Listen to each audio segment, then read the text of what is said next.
Bom dia, galera! Espero que estejam todos bem. Estamos aqui para mais uma aula de física. Hoje iniciaremos nossa aula com um conteúdo novo. Vamos iniciar o capítulo 4 do livro. Espero que vocês assistam toda a aula, que vai ser muito importante para aumentar os fundamentos que já conhecemos. Tranquilo? Então vamos começar a nossa aula. Então, o que iremos falar neste capítulo? Iremos falar das interações fundamentais e também de todas as forças, na qual a gente já até sabe quais são elas. Então, ele está dividido em tipos de força, veremos alguns exemplos com relação a esses tipos de forças e também, acho que o principal conteúdo deste capítulo é a ação e reação, ou melhor, a terceira lei de Newton, que define todo o processo de... Então, Newton começou a enxergar as leis dele pelo fato de andar. Pelo fato dele andar, ele já se perguntava como ele andava. E o fato de a gente estar, pelo menos, andando, está relacionado com a terceira lei de Newton. Então, eu aplico uma ação no chão e o chão aplica uma força de reação em sentido contrário e de mesma intensidade. E isso é que faz com que eu me movimente. E veremos também alguns exemplos relacionados a isto e alguns exercícios do livro. Então, vamos lá iniciar. Primeiramente, vamos falar aqui da força-peso. Todo mundo sabe que essa força-peso ela é uma força devido ao campo gravitacional, ou seja, a Terra, por ela ter uma enorme massa, ela gera ao seu redor uma distorção no espaço, que é o que a gente chama de um campo gravitacional, ou seja, a Terra atrai os materiais que estão próximos a ela. Tudo que tem massa se atrai devido a esse campo gravitacional que gera ao redor de um corpo. E aí a gente define a força-peso. E o que é essa força-peso? É uma força devido ao campo gravitacional que sempre puxa os corpos para o centro da matéria. Ou seja, existe uma força devido a essa distorção no espaço que puxam os objetos para o centro de qualquer matéria. Então, a Terra, por exemplo, se eu soltar um pincel, esse pincel ele vai ao encontro da Terra. Por quê? Porque a Terra puxa esse pincel para o seu centro. Assim também como o pincel puxa a Terra para o centro dele. Só que como essa força é muito pequena com relação ao que a Terra faz no pincel, então não conseguimos identificar, ou melhor, sentir a Terra subindo. Vemos apenas o pincel descendo, mas é um processo mútuo entre os dois. É simultâneo entre os dois. É os dois que se movimentam um em encontro ao outro, certo? E como definimos essa força gravitacional, ou melhor, esse peso, definimos como a massa multiplicado pela gravidade. A gravidade ele depende do local em que se encontra esse corpo. No caso, na Terra, a gravidade aqui a gente pode usar como 10, aproximar para 10. É 9,8, porém usamos 10 para facilitar nos cálculos. Júpiter é em torno de 30 metros por segundo ao quadrado, já é 3 vezes a gravidade daqui.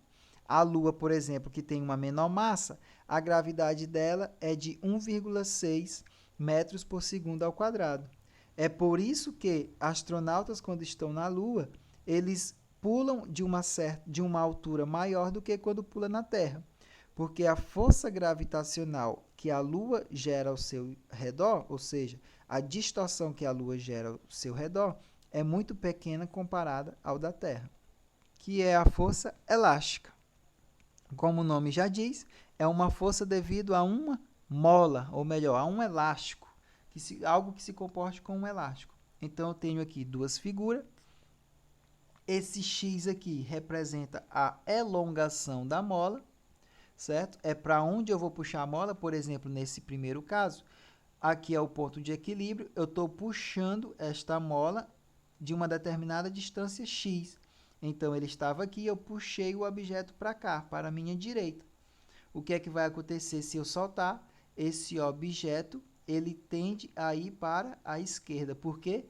Porque ao eu elongar essa mola de uma determinada distância x, ficou armazenada aqui uma certa energia. E essa energia gera uma força em sentido contrário à que eu puxei. A mesma coisa vai acontecer se eu puxar para o outro lado. Se eu puxar esse bloco com essa mola para a esquerda, aqui nesta mola vai ficar uma grande quantidade de energia armazenada, que vai fazer com que este objeto tende a ir para o outro lado quando eu soltar, deixar ele livre. Então, ele vai ficar nesse processo de vai e vem. O que podemos observar? Que a força ela tem sentido contrário à elongação. Então, definimos a força elástica como sendo menos K vezes X, onde esse K é uma identidade da mola, é a constante elástica da mola. Quanto maior esse K, maior é a força que eu preciso para puxar ou para comprimir.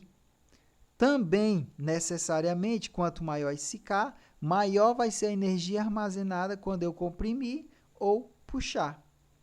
O X é o quanto que eu estou puxando ou comprimindo. Então, eu preciso dessas duas grandezas para calcular a força elástica. E o menos, ele só me diz o sentido da força. E por que é menos? Porque essa força elástica ela é sempre contrária à elongação, como mostra aqui na figura. A força de tração. A força de tração, por exemplo, que eu coloquei aqui, eu tenho uma bola presa por um fio e sabemos que, pelo campo gravitacional gerado pela Terra, existe uma força na vertical que é de cima para baixo, que é a força peso. Então, está aqui a bola e está aqui a força peso para baixo. Porém, como esse objeto está suspenso por um fio, o fio resiste a essa força peso. Ou seja, ele gera, por ele estar suspenso, ele gera uma força em sentido contrário ao peso para que o objeto permaneça em equilíbrio. Então, o que é a tensão? É essa força de resistência que o fio exerce. Aí ele me dá esses mais dois exemplos aqui. Esse cara aqui, uma polia, eu tenho esse bloco preso em outro bloco, só que entre eles há uma polia.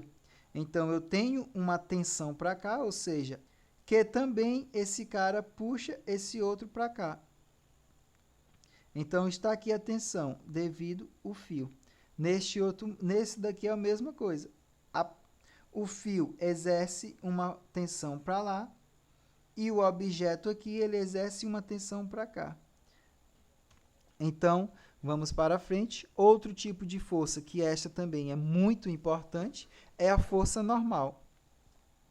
Que ele me mostra aqui que é uma força que uma certa superfície exerce sobre, por exemplo, este material.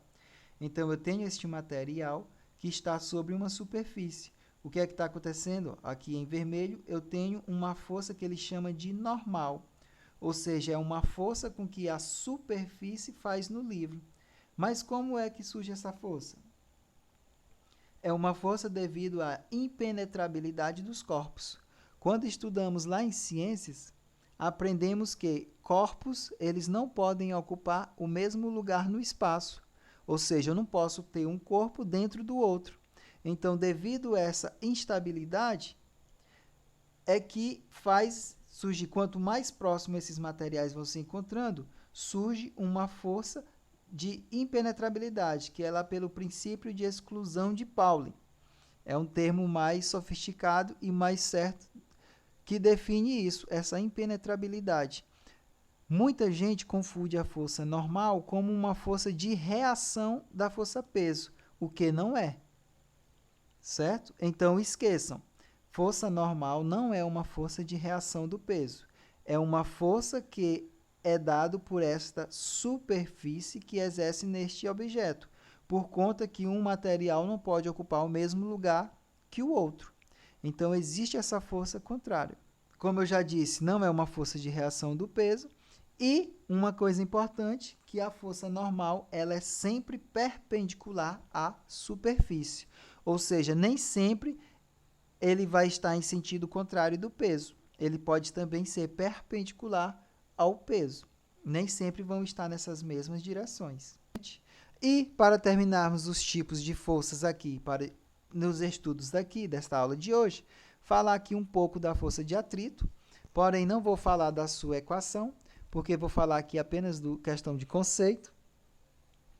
Vamos deixar para a segunda lei de Newton, que a gente vai ver todas as aplicações de Newton, e aí vamos usar todos esses fundamentos e se aprofundar em cálculos físicos.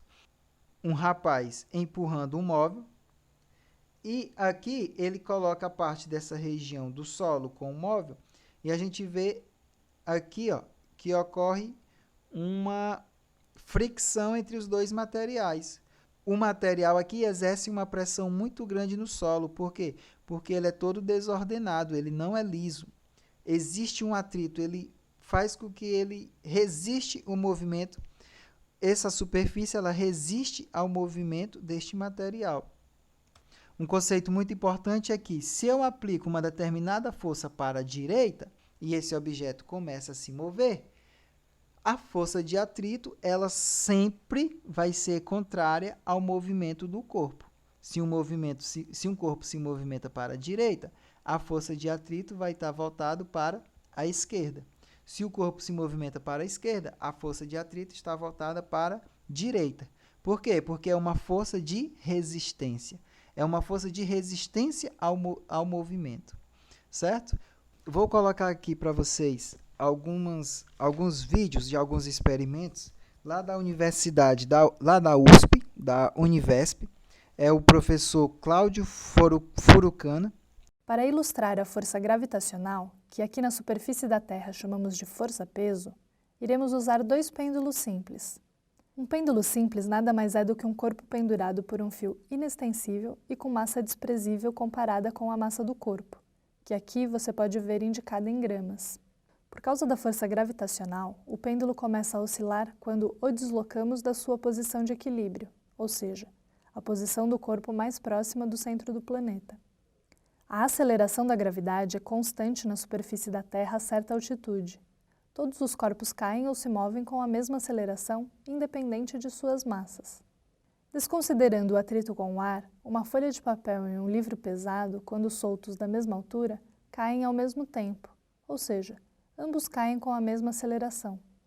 Similarmente, no caso dos pêndulos, ocorre o mesmo. Apesar dessas esferas terem massas diferentes, se movem de certa altura juntas, passando a oscilar com a mesma frequência. No experimento a seguir, utilizaremos uma mola helicoidal feita de aço, para que a deformação seja do tipo elástico. Assim, quando cessada a força deformadora, a mola deve retornar ao seu tamanho original. Ao contrário do que aconteceria numa deformação do tipo plástico, na qual, mesmo que cessada a força, a mola não retornaria ao seu tamanho original. Iremos pendurar a mola num suporte e colocar um porta-massas na outra extremidade. Ao colocarmos uma massa, a mola irá esticar por causa da força-peso da massa. Colocando-se uma segunda massa igual à primeira, a mola irá se esticar 2 vezes mais. Essa é a chamada lei de Hooke, na qual a força deformadora é diretamente proporcional à deformação. Agora iremos pendurar uma segunda mola, diferente da primeira, e vamos colocar o mesmo peso sob ela. A segunda mola estica mais do que a primeira, pois há uma diferença na sua constante elástica. A segunda mola tem uma constante elástica menor e irá esticar mais, pois é feita com um fio de aço mais fino. Para esta demonstração, usaremos uma balança digital, uma tábua para apoiarmos a balança e um bloco de madeira. Colocamos o bloco de madeira sobre a balança, que indicará a massa em gramas. Observe, porém, que quando a balança é inclinada, essa marcação diminui.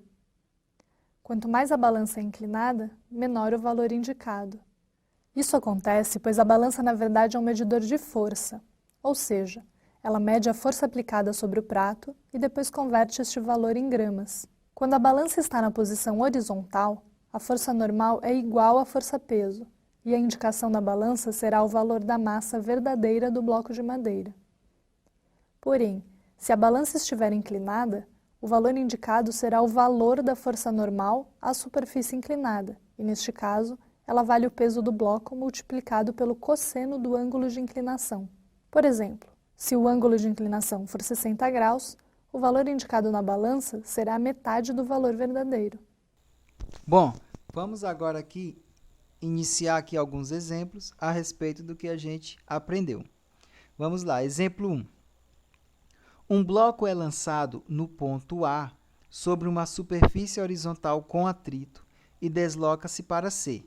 Então, está aqui, ó, o objeto aqui nessa primeira figura acima dessa tarja preta. Eu tenho que o objeto estava aqui em A. O que aconteceu? Empurraram o objeto veio em direção a C. Vamos ver? O diagrama que melhor representa as forças que atuam sobre o bloco quando este bloco está passando pelo ponto B é... Então, eu quero identificar quais são as forças que estão sendo aplicadas aqui neste ponto B. Bem neste ponto B, quais forças estão sendo aplicadas neste bloco? Então, eu tenho aqui que a resposta é o quê? Letra C. Mas por quê? Vamos lá. Quais são as forças que estão sendo aplicadas? Eu tenho o peso, devido ao campo gravitacional. Então, está aqui a força peso.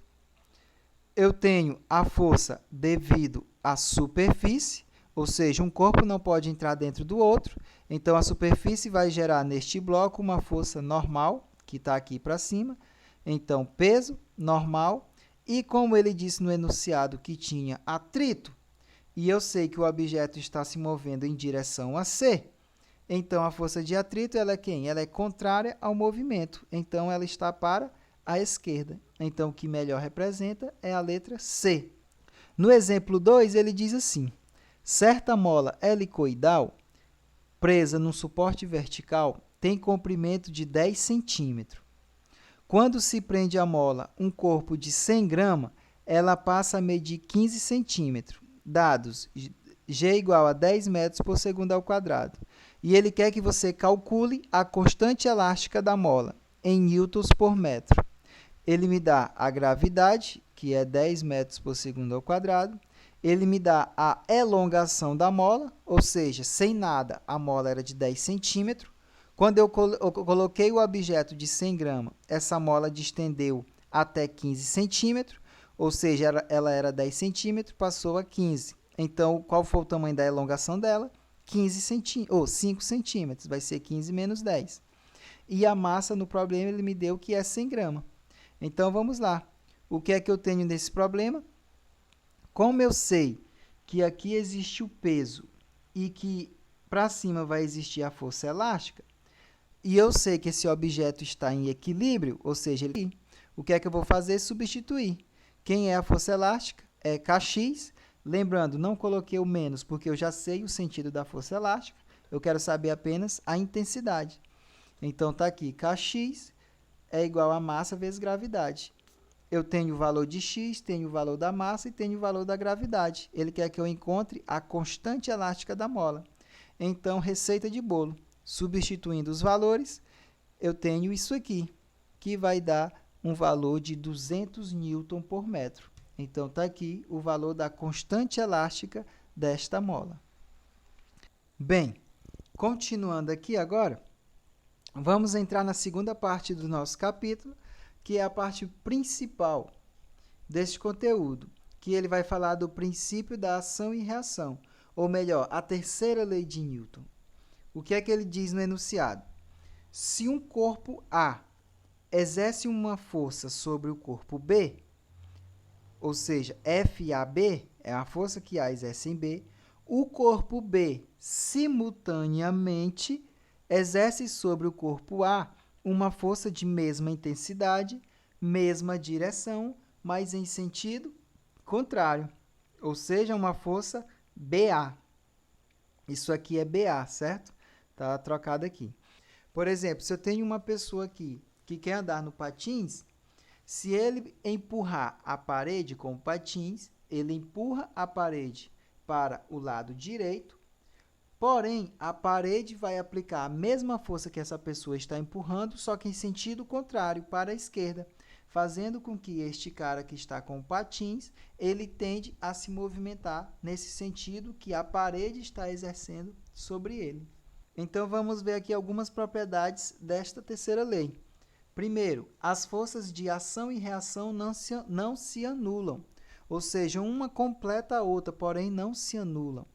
Outra característica é que não existe a força de ação sem a correspondente reação, ou seja, uma não existe sem a outra.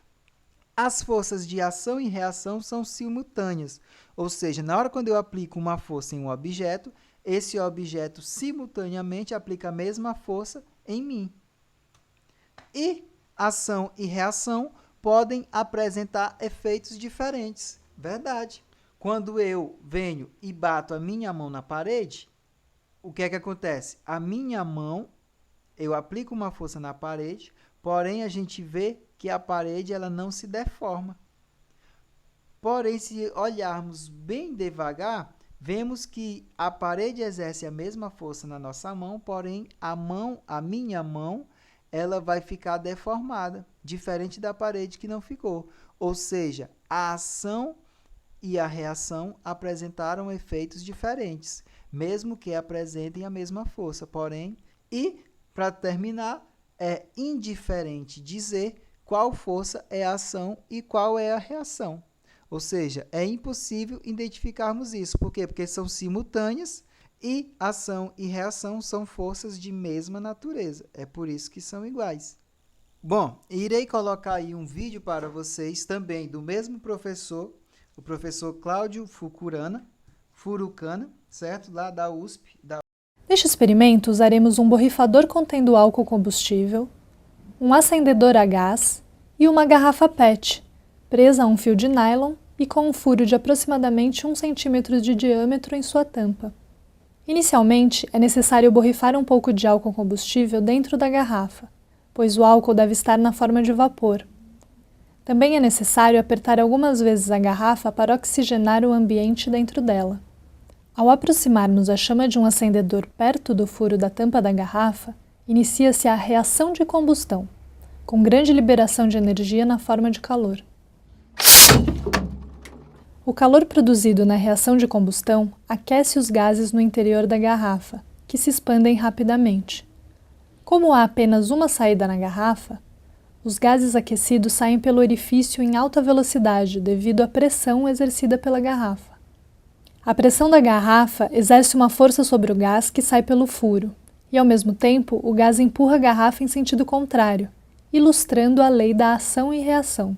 O mesmo princípio se aplica aos foguetes convencionais, que utilizam hidrogênio e oxigênio ao invés da mistura ar e álcool, que usamos no nosso experimento. Alguns exercícios, aplicando conhecimentos, páginas 164 a 170.